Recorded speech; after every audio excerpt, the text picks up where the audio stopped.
La base du salaire donné par le Code du travail concernant le temps de travail effectif est de 35 heures par semaine, soit 151,67 heures par mois. Mais quelles sont les règles régissant ce salaire de base et ce temps de travail effectif fixé par la loi?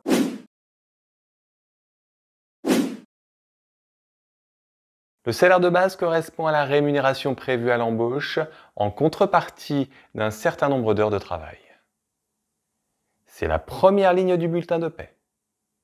Le salaire de base doit respecter les règles suivantes.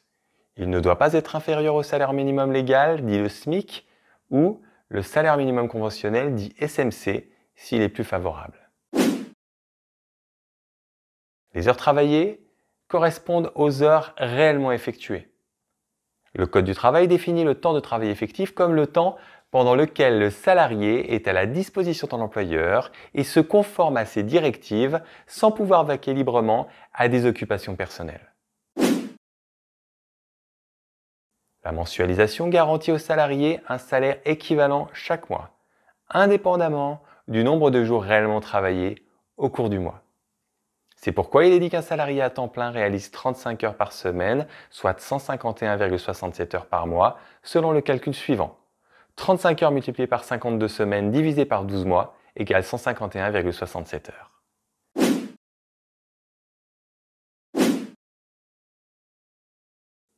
Aujourd'hui, la durée légale du travail est de 35 heures par semaine, soit 151,67 heures mensuelles, soit 1607 heures annuelles. Toutes les heures accomplies au-delà sont des heures supplémentaires. Ces heures supplémentaires ont des limites. 10 heures maximum de travail par jour, sauf dérogation, 48 heures par semaine, 44 heures par semaine sur une durée de 12 semaines.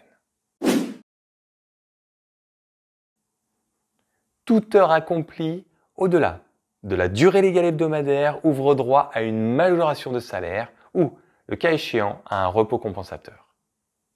Les heures supplémentaires se décomposent à la semaine, du lundi à 00 heures au dimanche à 24 heures, sauf stipulation contraire dans la convention collective ou un accord.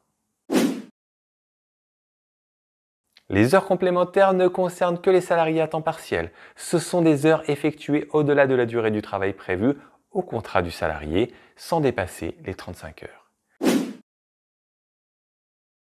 Si certaines absences sont assimilées comme du temps de travail effectif, formation, événements familiaux, etc., et donc prises en compte dans le calcul des heures supplémentaires, nombre d'entre elles ne sont pas comptabilisées, c'est le cas notamment des congés payés. Le contingent annuel est le nombre d'heures supplémentaires maximum que peut réaliser un salarié par an. La loi le fixe à 220 heures, mais il peut y avoir des dérogations conventionnelles.